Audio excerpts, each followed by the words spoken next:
Welcome to the Clear in the Air podcast with D and Q, I'm D. and I'm Q. Yo, man, listen, we want to clear the air on something that is a big topic in society today. It doesn't matter your age.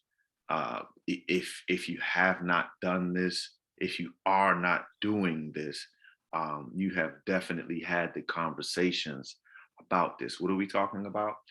Simply talking about investing. All right.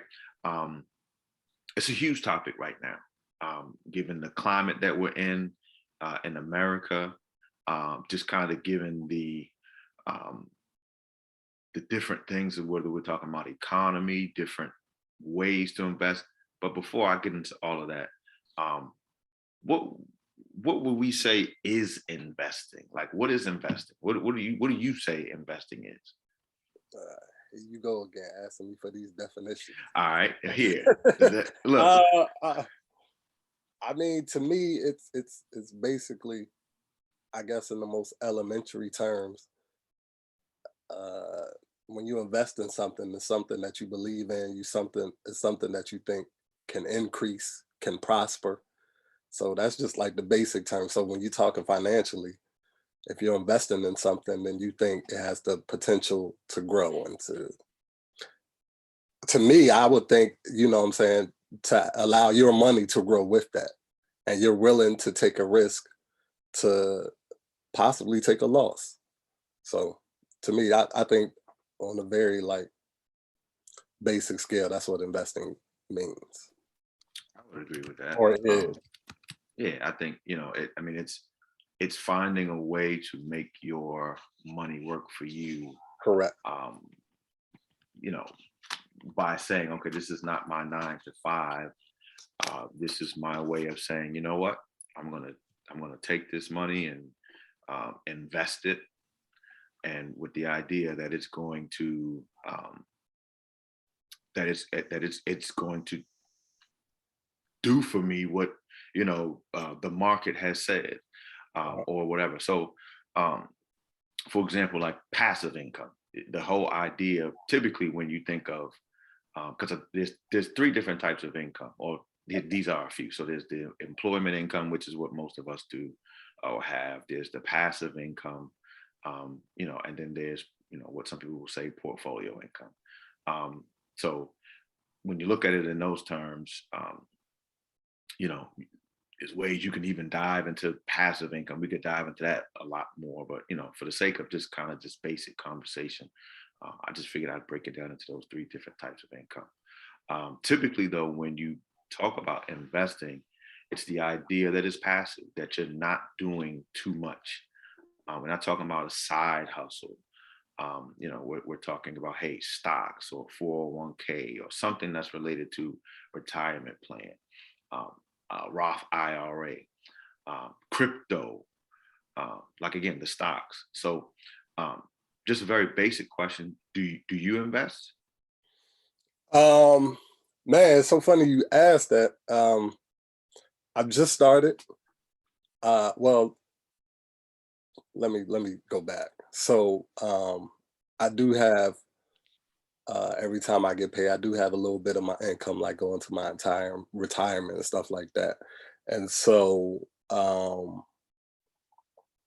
I think a few years ago I did switch it up. So, get a little more and then like uh I did it with that, but also on my own with my personal side money. Yes, I have started. I have just started. Okay.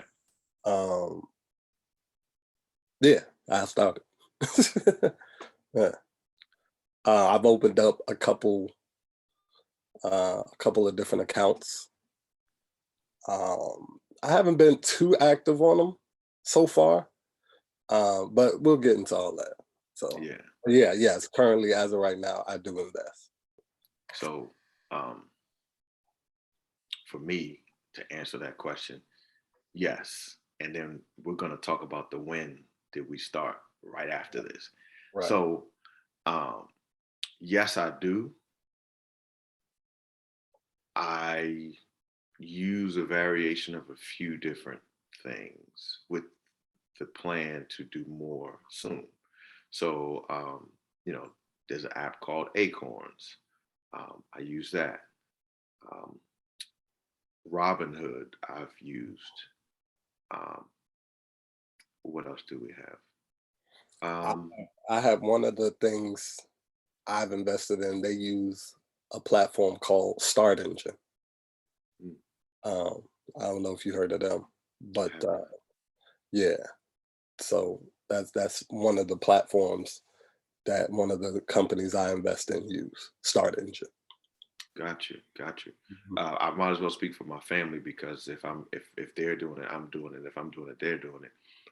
So my son, who's 16, is shout out to Trenton.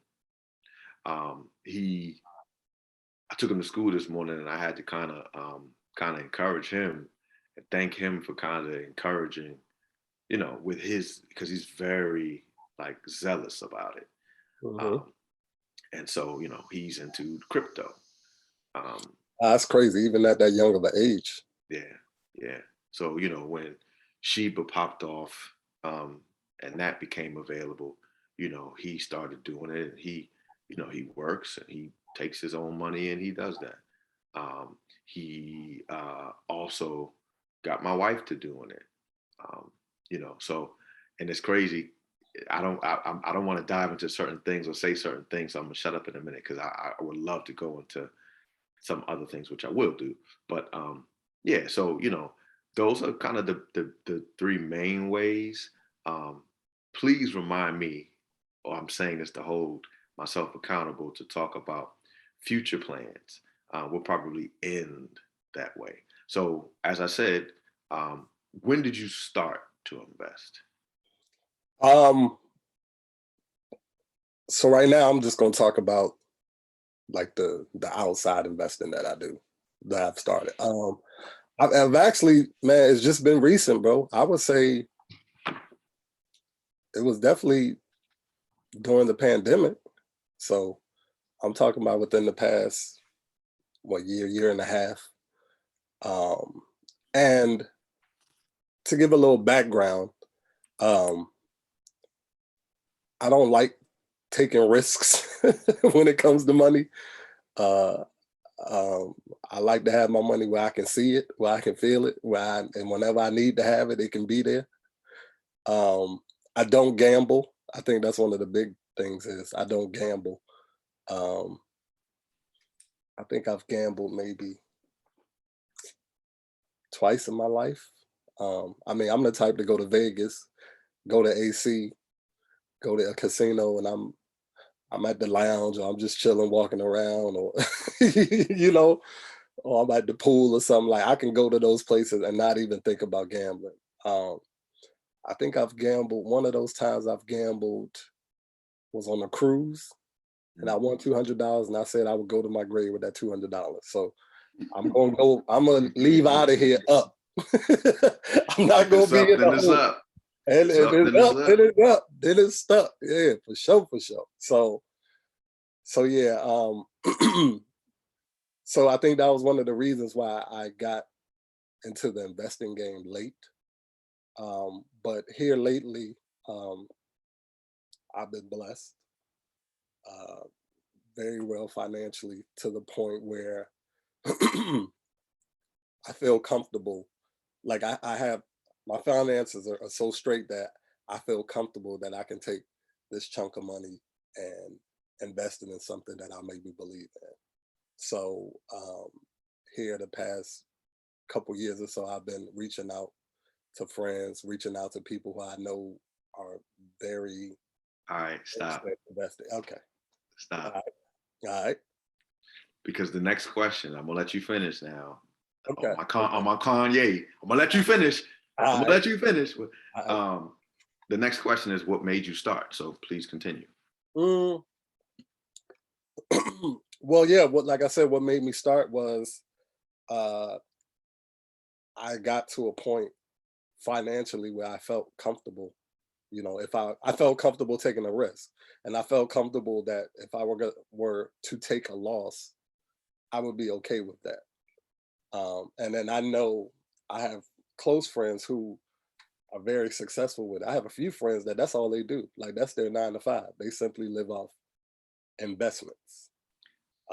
So that was the next question. You just Right? kind of rolling into it, My and it's kind bad, of my bad, no, my no, bad. no. It's kind of dope, but I want to say the question so that it transitions in a good way. So, kind of like, who served as a mentor or encouragement for you to invest? Go ahead. Like I said, man, I have, I my crew and I, like we do well for ourselves. Um, and I know, I have very close friends who do very well for themselves, and some of that wellness comes from investing. So, Mhm. I just asked them, got some, advice from them. And I think the big thing is when I thought about investing, it was more so like, stocks and the stock market and Right. what dropped the day and where did the stock market close and this and that. And it crashed and all this. I think I was just thinking more on that surface level. But now, it's more so like, all right, investing in a business, investing in an idea, investing, Right. becoming a partner, what I'm saying, in in something that you may believe in. So I think that's what I've been more so doing. And I think a lot of that is how a lot of my friends have become successful. They invested in a business and the business has taken off. So now they own a certain percentage of the business or things like that. So yeah. So, what y'all don't know is he's answered like 3 or 4 questions that My I bad. initially. No, no, it's cool. I just have to go back and Back. answer now myself. Go So, back. so, so you can see he's starting off really aggressive today. Hey, I'm aggressive, baby. I'm taking a risk. You I'm see, he not. got that money green shirt on too. But I want just for this topic. Had to find some green. yes, and I have. It's funny being a Celtics fan. I have little to no green. But anyway, I got green because you know who my college squad is. But anyway, go ahead, my brother. but anyway, Don't do that. um, Don't do that. Quack quack. shucky ducky. But all right. So um, I already answered that I do invest. Mhm. Um, the what made me start, I would definitely say um, the climate that we found ourselves in. There's Mhm. been a lot of discussion from 2020 to 2021. Let me break that down for a quick minute.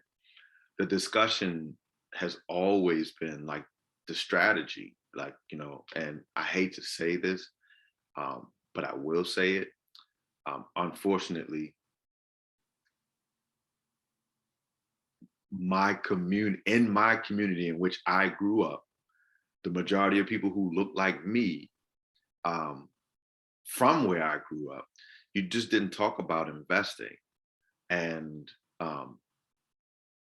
so you don't know strategies. You don't know what it even is. So that's why we started off talking about what is investing. Um, but furthermore, to just say, you learn, you try to get in on how the rich have maximized. And in 2020, when you thought things were going, pew, from what I understand, those are the times to make investments. Okay. And so there's been a lot of talk, um, either in circles that I'm in, or the engine of social media, that people have put stuff out there.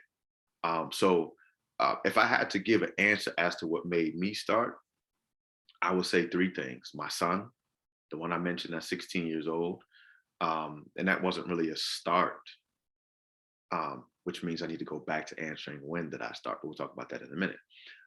So my son, um, there is a group of guys, 2 guys who actually have a podcast, Earn Your Leisure, or EYL.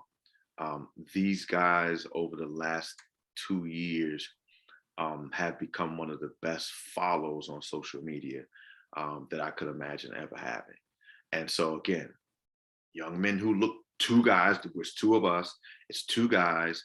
They interview people who invest in different ways, invest in homes, invest in businesses like you just mentioned, invest in stocks, invest in crypto, just so many different ways. There's another one I was forgetting to add. David Shands or Sleepers for Suckers, Right. or Social Proof podcast. He again does the same thing. He interviews people and they come on and they share their business acumen. They share their, wealth knowledge. And then there's a guy from New Orleans called Wall Street Trapper. So you look at, and again, and I hate to say this, but sometimes you need to see someone that you can relate to. Yeah, they look like us. Because when you can relate to someone, and don't get me wrong, I mean, I'm not saying, but when you can relate to something, this is just a well-known principle. When you can relate to something, there can be a buy-in. There can be you're invested now. Okay, you're like, wait a minute, you grew up the same way I did, and you're successful doing this.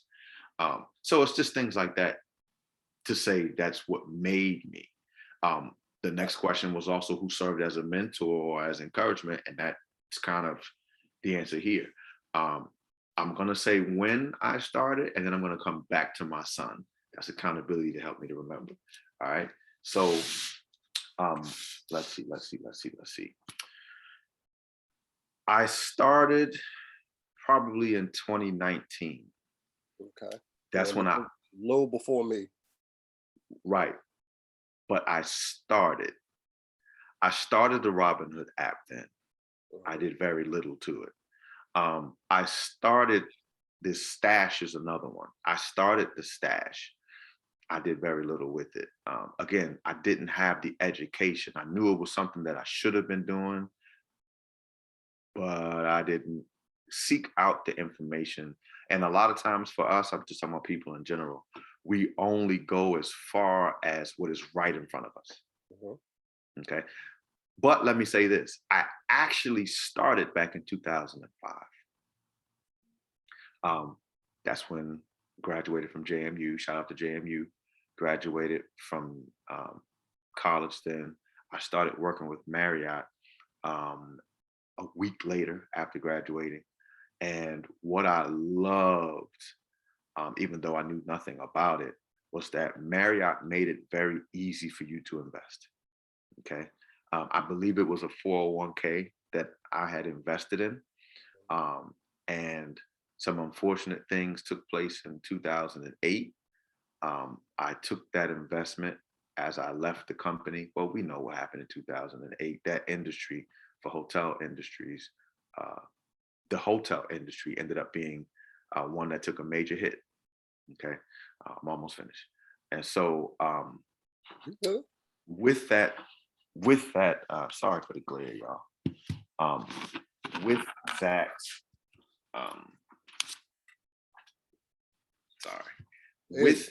there we go. Yeah. With that, lean.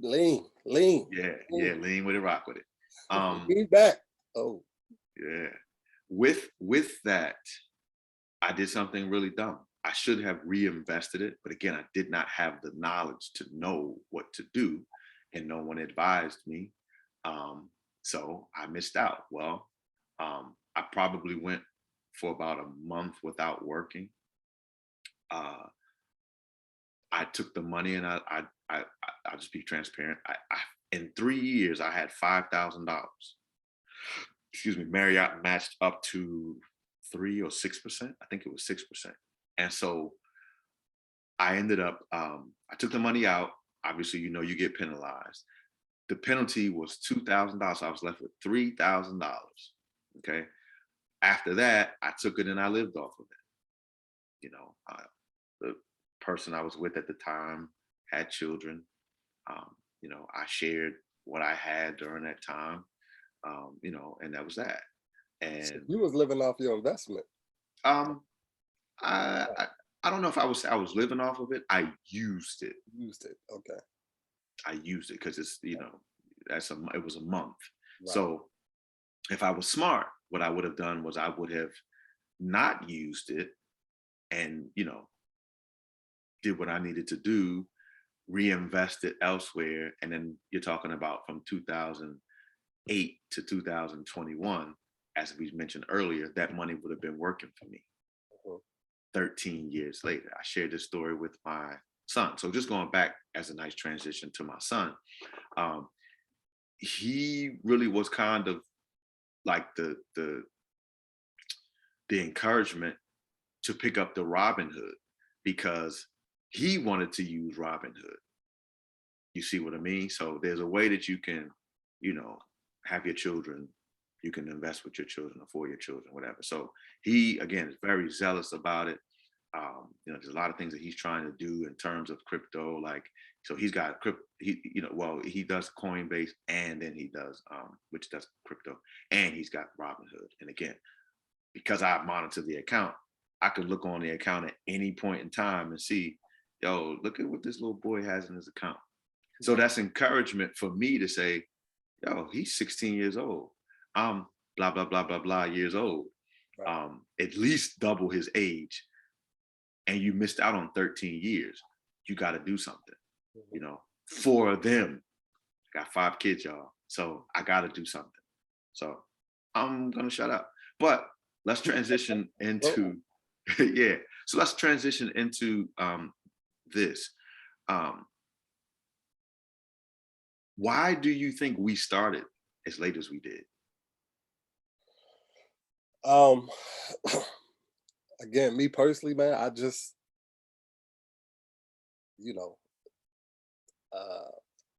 some people may think I take risks in my life, in certain aspects of my life. I probably do. But money was just not one of them with me, bro. Like I said, I think from the simplest level, I'm not a gambler. I don't gamble. You know what I'm saying? And so I just, and man, I don't know. I don't know if it was the way I was taught or the way I was raised, but I'm all about, well, I'm not as good as I should be, but I've always been taught to kind of say, make sure you got something for a rainy day. You know what I'm saying? You never know what may happen, this and that, blah, blah, blah. So whenever I had, or when I have a extra chunk of change, I always think to just save it. So, and I never think to, be risk with it. What's the adage? Scared money don't make no money, right? Right. I was scared. You know what I'm saying? Like, again, I like my money where I can see it. You know what I mean? But again, like I said, man, the older I've gotten, and I'm doing pretty well for myself now. Well, I've always been doing well for myself, but I'm doing well at a point now where I'm just comfortable with it. But I think the biggest thing is I've seen a lot of my close friends be successful with it. And I'm like, I am all about, what I'm saying, growing in different areas. And so, I know you shouted out a couple of your peoples. I have 2 off top that I could think about. First of all, my dude Jordan, my old college roommate, shout out to Jordan, New York, what up? He's been huge in the finance game. I think that was his major at JMU. He's worked for huge financial companies. I believe he still does. But he's always, as long as I known him, been into investing and things like that. And so when I was ready to make that jump, he was definitely one of the first people I contacted. But this dude, he just on another level. When I talk to him, I'm like, bruh, scale it back some. Because he's like, yo, so put 20K into this, put 30 into this. I'm like, bruh, slow down, bruh. I know. He was like, yeah, see, bruh. So he like, yo, I put 20 into this, and now it's worth this. I'm like, bruh, can we bring these numbers down? So I can do that. I don't want to do that. Let's bring these numbers down. So when I talked to him, I had to get him to understand, bruh, I need you to talk to me like I'm just getting in the game. Beginning stage. Yeah. Talk to me like a beginner. Yeah. So, it's a challenge for me, but he love your boy, so he do it. You know what I mean? But he's a huge risk taker. Right. So, but who's the second person? My dude Rig. My dude Rig, ATL, shout out my dude Rig, one of my closest friends since middle school, high school. That's my dude, 50 grand. Rig, uh, very successful. He went to ODU, went to medical school at Howard, moved to Atlanta. He is a doctor, doing extremely well for himself. Rig is the type of person where like he invests, but Rig is also the type of person where he will look for different business ventures to invest in. You know what I mean? So, you know, he's doing things with the real estate market, but like the homes, like flipping homes or whatever. And he, you know, he's to the point now where he could just invest a certain lump sum into something and he'll just watch his money grow. You know, he'll let other people do the work, which is smart. Let other people do the work and he'll just let his money grow. So he's doing that. I think the last time I talked to him, and I'm sure he won't mind me sharing, he had just invested in it was like a mobile barbershop or something. Yeah, where, you know, this guy is just a mobile barbershop and he can drive around Atlanta and people can make appointments, cut people up. And I want to say he maybe bought the van or bought some of the equipment. He did something. Yeah, but now because of that, he owns a certain percentage of the company. And you got to think, bro, first of all, the idea is genius. And two, in Atlanta, bro, you gonna make a killing with that. You gonna make a killing with that. Like they come to you or you can meet them somewhere. And you know that ATL traffic is, we don't even want to talk about that, my God. So yeah, man. I think those are the two that I definitely lean on when I think about investing, have questions, have some ideas, wanting to take risks. Those are kind of the top two that I think about that I lean on. Gotcha.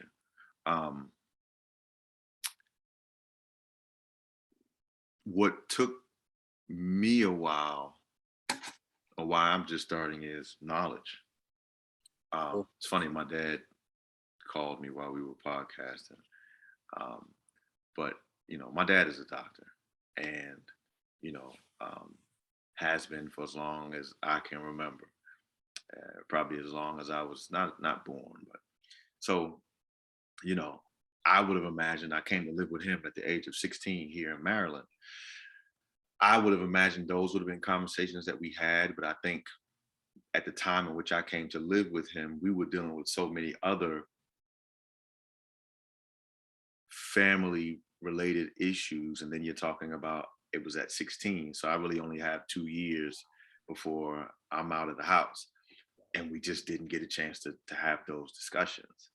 And so therefore, you know, again, you don't have an overwhelming amount of people saying, hey, you should do this, you should do this. Here, let me show you how to do this. So it kind of can get away from you. Now, let's just be honest. Let's take the flip side. When you grow up like how I grew up, inner city, you have the opposite. You have a whole bunch of people pulling at you, but it's not for investing. It's for things that could get you 35, 25 to life. Or something else that doesn't end up working out. The same old cycle, the same old story. So, you know, unless you have that pull, or you just know about it enough to say, you know what, I want to know more. These are the actions I'm going to take. Well, then it kind of makes it a little hard. Why I waited so long to even think about reinvesting? Well, I knew I wasn't the smartest with the investment that I had. I had already taken a hit. But again, the knowledge, I didn't know. I thought it was, I could only be working for someone to reinvest that money. Little did I know, I could have gone to any of these brokerage companies, your Merrill Lynch's, you know, your JP Morgan's, those people, and reinvested in a way. Again, so for me, it was the lack of knowledge. You're basically saying it was fear. Okay. And I think those things. But fear and lack of knowledge as well. You know, I think both. I think they both played into it. They go hand in hand. Yeah. And that's really a principle. Like oftentimes the things that we are fearful of, we don't know much about it. Right, right. So I think that's to be said, and that's to be acknowledged in this conversation. Um, okay, so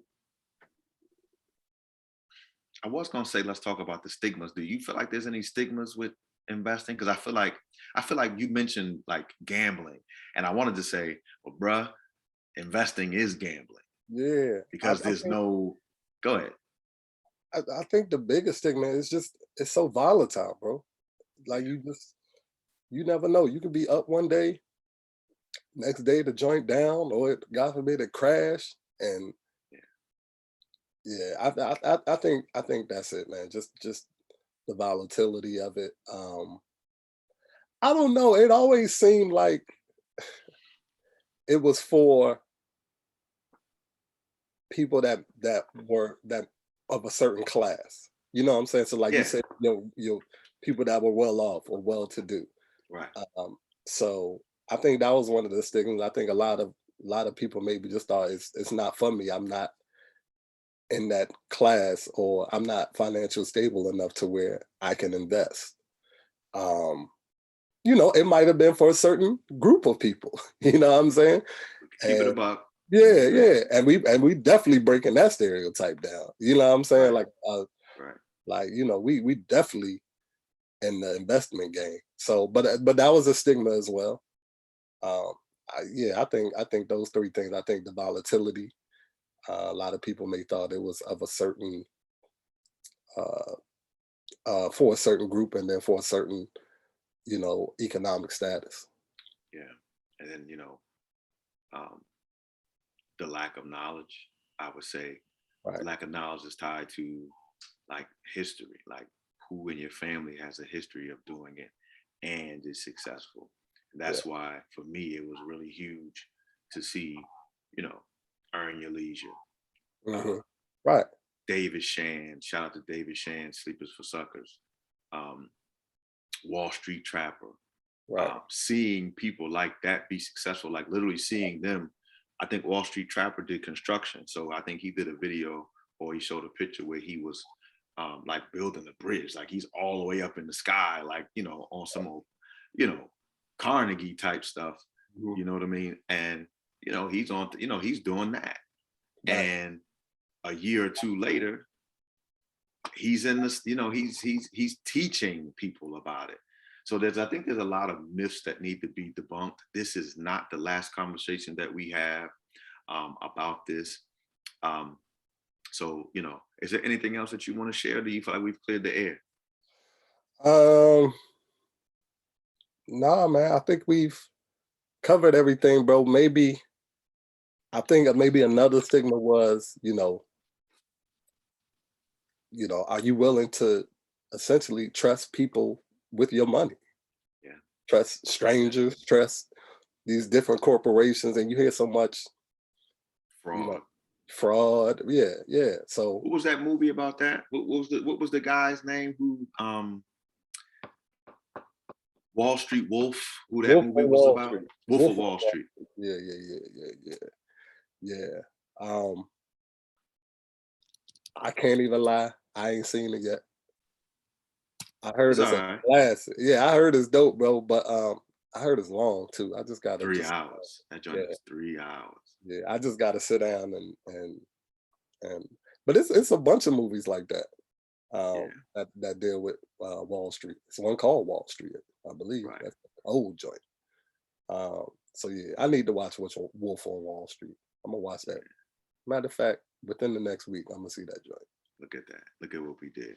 Well, Yeah, listen, everybody. We just wanted to clear the air on a very important topic in our community, in our world, and during this time right now. I think the right, pandemic has really opened up either opportunity or knowledge because it's right. so much talk going on. So, listen, I believe we've cleared the air, at least for now. Stay tuned because we'll probably be talking about this again Oh, at we some definitely talk about this again. at For some sure, point. for sure. At some point, we're going to be talking about this again. So, listen, ladies and gentlemen, we love you. We'll talk to you soon. Peace. Peace.